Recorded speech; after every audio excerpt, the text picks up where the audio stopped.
This is the BBC News with Fiona MacDonald.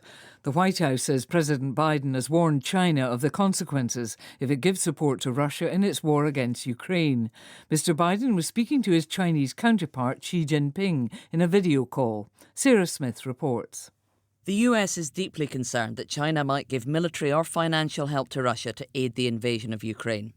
In this lengthy call to President Xi, Mr. Biden told China what implications and consequences it would face if it did provide material support to Russia. The White House will not give public details of exactly what those sanctions would be, but the Biden administration is frustrated that President Xi will not condemn Russia's invasion of Ukraine. And it does not appear that Mr. Biden received any assurance President Xi will refuse Russian requests for assistance. The White House said it would be watching carefully to see what actions China takes next.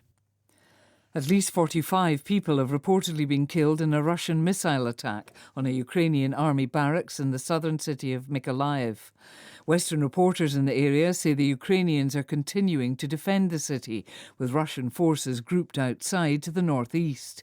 Our correspondent James Reynolds explains why Mykolaiv is a strategic city.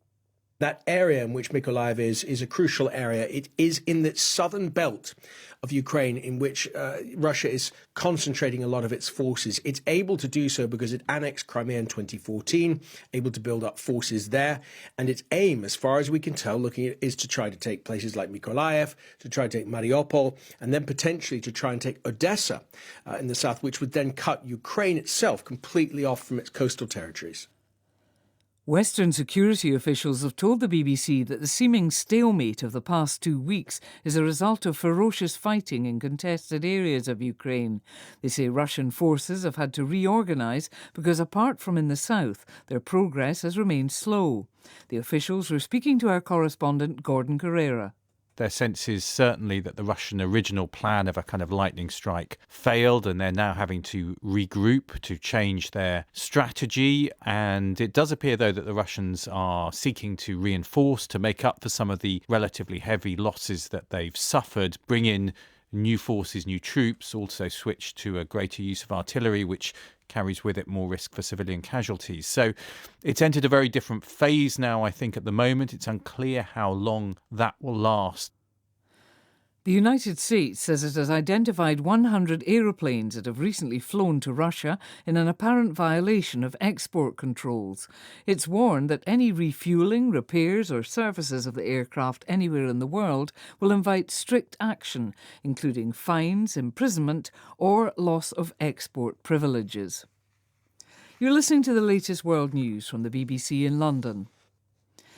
A US military aircraft with 4 people on board has crashed in northern Norway. The country's Rescue Coordination Centre said the Osprey aircraft belonged to the US Marine Corps and had been taking part in a NATO military exercise. The condition of those on board is not known.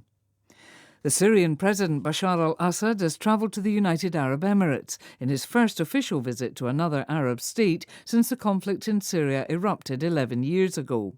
Sebastian Usher reports. The red carpet was rolled out for President Assad in the UAE as he met the Gulf states' leaders. The images of diplomatic warmth, a far cry from the pariah status the Syrian leader held within the Arab world just a few years ago.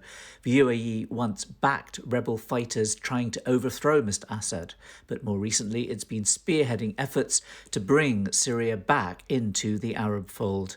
Mr. Assad has barely left Syria in the past 11 years, his trips confined to the 2 major backers, Iran and Russia, that kept him in power. Tunisian officials say at least 12 people have drowned after the boat in which they were attempting to cross to Italy sank off Tunisia's northeast coast. They say that the victims, whose bodies were recovered near the coastal town of Nabuel, were mostly Syrian migrants. Polls have opened in East Timor to choose a president on the country's 20th anniversary of independence from Indonesia. There are 16 candidates, including 4 women. The front-runner is the Nobel laureate and veteran politician José Ramos Horta. His closest rival is the incumbent president, Francisco Guterres. The Supreme Court in Brazil has ordered that the popular messaging app Telegram be blocked nationwide. Judge Alexandre de Moraes said Telegram had shown contempt for Brazilian justice in not taking down hate speech and other offensive material. BBC News.